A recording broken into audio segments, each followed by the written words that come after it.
Assalamualaikum warahmatullahi wabarakatuh. Perkenalkan, nama saya Rumiati. Di sini saya akan mempresentasikan rencana pelaksanaan pembelajaran atau yang biasa kita kenal dengan RPP. Adapun RPP yang saya presentasikan di sini diambil dari kelas 4 semester 2. Tema 7, indahnya keragaman di negeriku. Subtema 1, keragaman suku bangsa dan agama di negeriku. Muatan terpadu bahasa dan IPA.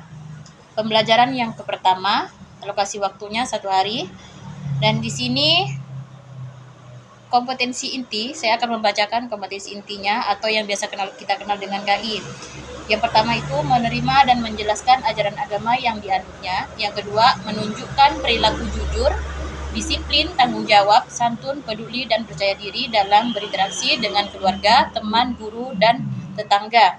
Yang ketiga, memahami pengetahuan faktual dengan cara mengamati, mendengar, melihat, membaca, dan menanya berdasarkan rasa ingin tahu tentang dirinya, makhluk ciptaan Tuhan, dan kegiatannya dan benda-benda yang dijumpainya di rumah dan di sekolah. Yang keempat, menyajikan pengetahuan faktual dalam bahasa yang jelas, sistematis, dan logis, dalam karya yang estetis, dalam gerakan yang mencerminkan anak sehat, dan dalam tindakan yang mencerminkan perilaku anak beriman dan berakhlak mulia. Adapun kompetensi dasar atau yang biasa kita kenal dengan KD, yang muatan bahasa Indonesia. Di sini 3.7 menggali pengetahuan baru yang terdapat pada teks, dan 4.7-nya menyampaikan pengetahuan baru dari teks non-fiksi ke dalam tulisan dengan bahasa sendiri. Adapun KD dari IPA, muatan IPA dari 3.3 mengidentifikasi macam-macam gaya, antara lain gaya otot, gaya listrik, gaya magnet, gaya gravitasi, dan gaya gesekan. Dan pada 4.3-nya mendemonstrasikan manfaat gaya dalam kehidupan sehari-hari, misalnya gaya otot, gaya listrik, gaya magnet, gaya gravitasi, dan gaya gesekan. Nah, tujuan dari pembelajaran ini, yang pertama itu setelah mencermati teks bacaan yang disajikan, siswa mampu menemukan informasi tentang suku bangsa di Indonesia dengan benar. Yang kedua, setelah membaca teks, siswa mampu menyebutkan informasi baru mengenai suku bangsa di Indonesia dengan tepat. Yang ketiga, setelah berdiskusi, siswa mampu menuliskan kata sulit dalam bacaan dan mampu menjelaskan artinya dengan tepat.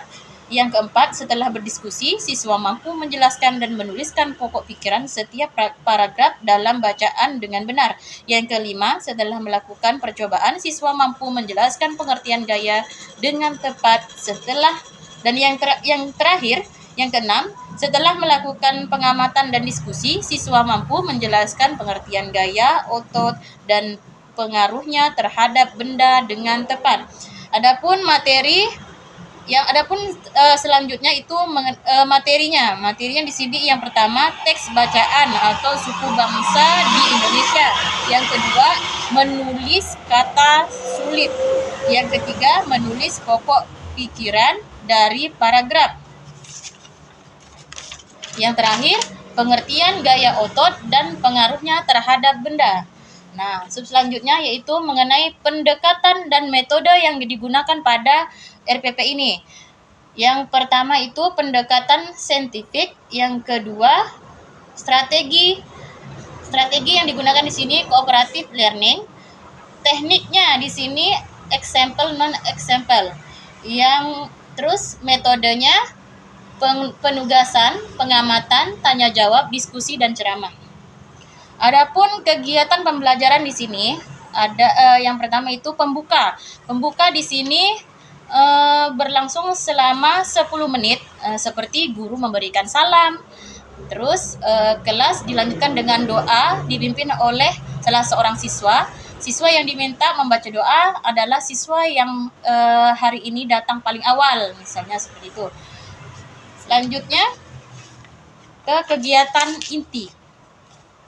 Kegiatan inti di sini berlangsung selama 150 menit. Nah, di sini pada kegiatan inti ini ada kegiatan ayo membaca, ayo berdiskusi, dan ayo bercerita. Ayo mencoba, terus ayo mengamati, ayo berdiskusi, nah dan yang terakhir penutup. Nah, adapun penutup di sini berlangsung selama 15 menit saja. Ya, salah satunya itu pada kegiatan penutup itu salam dan doa penutup yang biasa kita lakukan. Nah, di sini lanjut ke sumber dan media. Yang pertama itu sumbernya berasal dari buku pedoman guru tema 7 kelas 4 dan buku siswa tema 7 kelas 4, buku tematik terpadu kurikulum 13. Yang kedua, buku sekolahnya manusia Munif Khatib. Yang ketiga, video atau slide. Yang keempat, buku bacaan tentang suku bangsa di Indonesia. Yang kelima, gambar-gambar yang berhubungan dengan gaya. Nah, bagian selanjutnya itu mengenai penilaian. Nah, penilaian di sini terdapat proses dan hasil pembelajaran dilakukan oleh guru untuk mengukur tingkat pencapaian kompetensi peserta didik. Nah, sekian. Selanjutnya ini di sini saya membuat peta konsep mengenai RPP ini yang berhubungan dengan RPP ini. Peta konsep tema 7 indahnya keragaman di negeriku subtema 1. Di sini keragaman suku, bangsa dan agama di negeriku. Di sini ada bahasa Indonesia dan ilmu pengetahuan atau IPA. Sekian dari saya. Terima kasih. Assalamualaikum warahmatullahi wabarakatuh.